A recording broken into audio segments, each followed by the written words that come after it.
Бақара сүресін қойып үйді тазаласа бола ма дейді. Жоқ, оны ютубпен тазаламайсың үйді пылесоспен тазалайсың, спрашпен тазалайсың.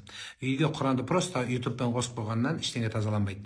Ол кішкене қате түсінік. Сол ютубтағы бір сүрені оқысаң аузыңмен, өз аузыңмен бисмиллахир-рахманир-рахим десең, соның өзі біраз тазалауға алып барады жаным. Құр қойып қойғаннан пайда жоқ. Мысалы, асмр ма, сондай нәрсе бар. Тамақ ішеді, оны жазады бүйтіп, шөлпілдеп жейсің да, соны жазып аласың. Немесе соны жазасың да, соны қарны ашқан кезде жаңағы записті қойып қойсаң, қарның тоймайды жаным. Қарның ешқашан тоймайды.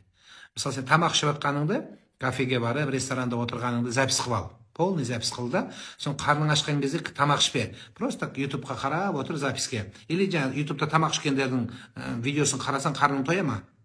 Тоймайды, ол запись болады. Тура сол сияқты сенің жаңа видео записің. Подписаться дегенді басып қойыңыздар. Алла разы болсын.